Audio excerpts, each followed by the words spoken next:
What's going on, my Jack brother? Coach Scott here. In today's video, we're going to talk about working out when injured and steps to take throughout the recovery process. Now, when you live an active lifestyle, injuries are bound to happen from time to time. I'm always receiving comments under my videos from fellow bros who are dealing with injuries. It's always fascinating to hear how they're working around those injuries, and always tough to hear from my fellow bros who are mentally struggling with the challenges associated with their injury and just not being able to do the things that they're used to doing that bring great joy to their life. So we're going to be touching on that in a moment. The first step in the recovery process is to become aware of anything you could have did to prevent that injury from happening in the first place.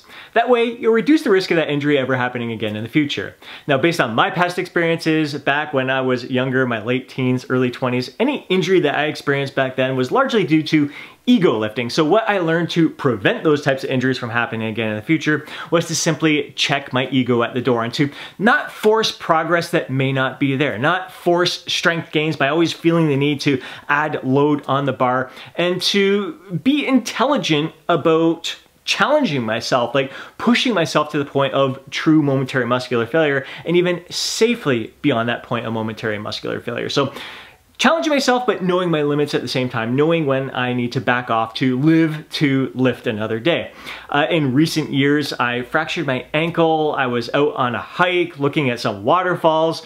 So looking up to the side, continuing to walk, the terrain was like pretty flat and smooth for the most part. Of course, when I'm decide to look up at the waterfall, I happen to step on the only rock that's sticking up on the path and roll my ankle. So the lesson from that is to pay attention. When I'm walking, look forward. If I'm going to look off to the side, stop and look at the side. Don't walk forward there. I've also had a couple little shoulder niggles in recent years that have made it challenging to do certain chest and shoulder exercises, and that has been the result of just sleeping awkward, like with my arms up above my head. Really not a lot I can do to prevent that from happening. I mean, I see different special pillows and stuff that you could invest in out there. I'm not really willing to take it to that level. Just being aware that when I do wake up in the middle of the night, if my arms are above my head, rather than keep them there like I used to do when I was younger because it felt comfortable, now I put my arms right down to my side. Just recently, I pulled my hamstring. Go freaking figure. I just do a video on the benefits of cardio and telling you guys to, all right, be cautious when you're starting a new cardio program. Be smart with it. Do a proper warm-up and everything. It was a day I was rushed and I wanted to get my hill sprints in. So I get to the hill there and instead I don't have time for a warm-up. I'm just going to go up this hill at 60%. As soon as I pushed off on that right foot, I felt my hamstring tighten up. Not like, it wasn't like hobbling or anything. I'm like, ooh, that's a tightness there. And I continued to do a few rounds of the hill sprints there. It felt okay, it just felt stiff and tight, and I went about my day and I thought, man, that sucks. And I looked back there because I knew, like, typically when you pull a hamstring or tear a hamstring, there's some bruising there. I didn't see any kind of bruising. So I just kind of went about my day as normal. It was a little challenging, a little sore, but it didn't really hold me back from doing a lot of my normal activities. A couple days later, I'm at my parents' house. Mom goes, "What's wrong with the back of your leg there?" I'm like, well, I don't know. And she's like, it's all bruised and everything. I'm like, oh my freaking God, I pulled my hamstring. And that was an eye-opening experience because, like, I was about to do a leg workout myself. I'm like, holy smokes, like, I better, like, I knew my hamstring was tight, but I thought, you know what, if I do a little workout, it might help loosen it up. Maybe I'll do some Romanian deadlifts, just feel a gentle stretch back there, go a little bit lighter. But I'm like, okay, it's definitely, I pulled it. Maybe there's some slight little micro tears. I gotta start being a little bit smart with this. So the lesson in the future for me is, like, no matter how rushed I am, I've got to make sure I at least do a good 5 to 10 minute warm up there. 5 minutes is usually enough. You don't need to spend a ton of time warming up there, but at least get the muscles warmed up before you start doing some sprints. And clearly, like, even a 60% effort was not a warm-up enough. You have to go nice and easy in there because, I mean, all it took was the first initial push. I didn't even get a chance to go to 60%. So my lesson there is that it's worth it to spend that 5 minutes warming up, because right now I can't sprint for a couple weeks here, maybe even 3 weeks, a few weeks, and I'm not going to be able to train my legs the way I want to train them right now, and it's doing really great there. So lesson learned, warm up no matter how busy I am, because you're going to pay the price if you don't. And as I mentioned earlier, there's definitely a psychological impact that comes from getting injured.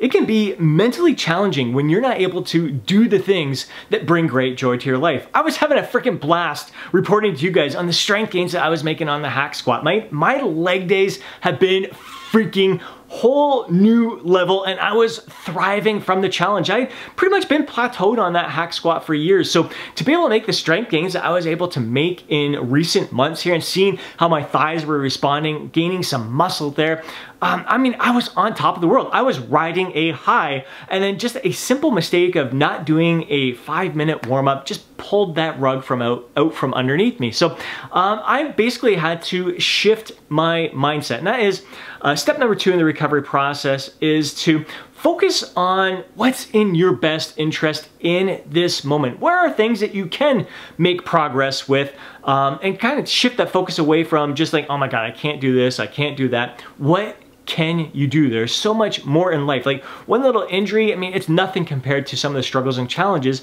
that other people are facing out there. So for myself personally, I had to kind of I'm like, damn it, I had intentions of hitting another personal, I've been hitting personal best after personal best after personal best, and I was kind of focusing on that. Like, I'm not gonna be able to do that this week. I'm not gonna be able to share the progress I've been making with the hack squat. So it kind of bummed me. I'm like, all right, Scott, what can you do here? Let's first of all focus on the big picture. You're about to go on vacation.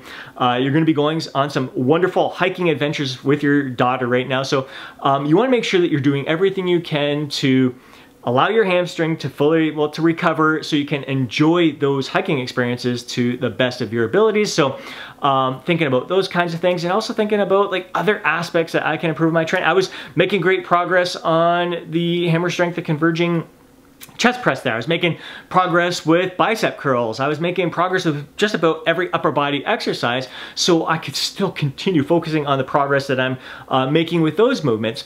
It's also, and that's kind of where anytime I've faced an injury in the past, it's led to specialized training. So the specialized training programs that I have over on the Lose Fat, Get Jacked website, we've got back and biceps specialized plan, chest and tricep specialized plan, and a leg and shoulder specialized training plan. Those are kind of born from me having injuries. So when I had that ankle injury, that's when I did like the upper body specialized training. When I had the little shoulder niggle, that's when I did the leg specialized training. I'm like, this is freaking awesome. Like those body parts end up experiencing greater growth than they would have if I was focused on trying to build my whole body at the same time. When you just focus on certain muscle groups at one time, they're going to respond even better. So I always looked at it as an opportunity to progress in other areas with my body.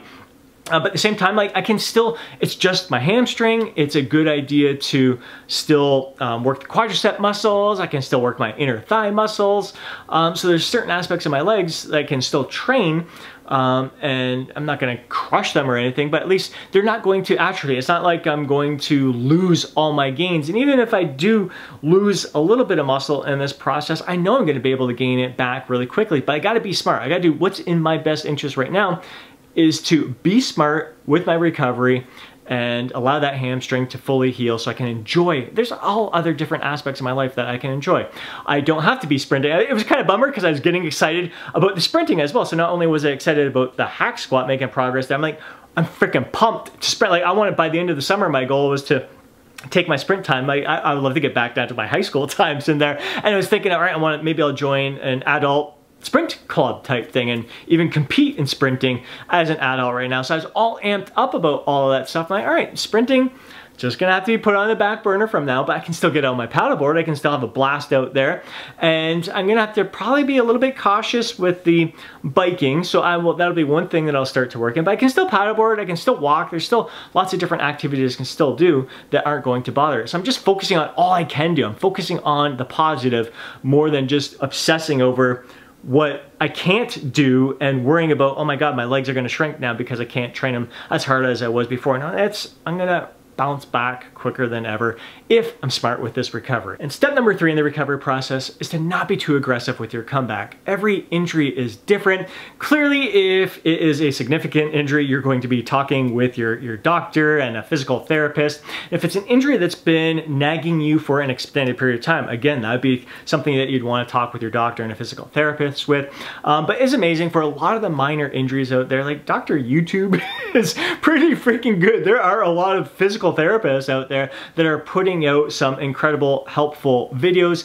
For myself personally, with this hamstring strain, the first thing I did, go on Google, go on YouTube, and you see that in most cases, especially the case that I'm in right now where I'm able to put weight on, I'm still able to do a lot of activities. It's a minor injury that I can work on myself at home and not have to bog down my medical system and take up my doctor's time that he could be spending with other patients who need his help a lot more than I do at this time. So for myself personally, just learning that through a lot of video tutorials there, like it's a good idea for me. Initially, like the first day, a little rest, a little ice for some of these injuries here, but in a lot of cases, you hear the common advice, just lay off of it for a while. And I'll hear from a lot of people like, oh, I laid off it for a couple months, I still feel the same kind of pain there. So what I'm finding with this hamstring, there are some great videos out there telling you want to get some blood flowing to the area. You don't want to be stretching it out too much. You want to at least get some movement, some gentle stretching, but not stretching through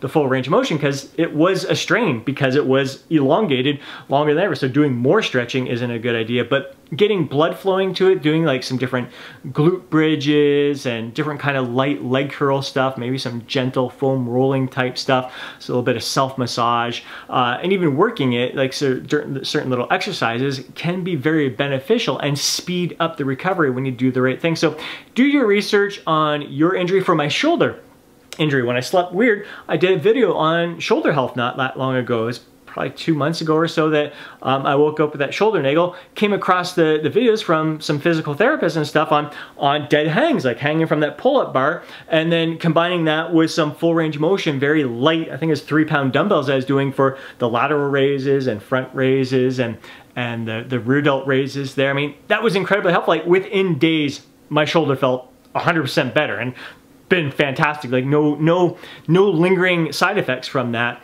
And also like some of the other little injuries I've had in the past, that's when I started learning to incorporate some yoga moves at the right time. And again, when it comes to preventative measures, that's something I've been slacking off on, has been my yoga. My flexibility was really improving there. So now I learned my lesson, keep yoga as a consistent practice throughout my days there. But yeah, it is fascinating to see a lot of the helpful resources that we can come across for minor injuries. But again, not being too aggressive with our recovery, doing all the smart things, taking our time, building ourselves back up. We don't have to get back to, I'm not going to be trying to hit a personal best first week back when my hamstring's feeling pretty good. I'm going to take my time working back up to that again. I look forward to getting that back up there again. So I want to do what is in my best interest right now to get to that point.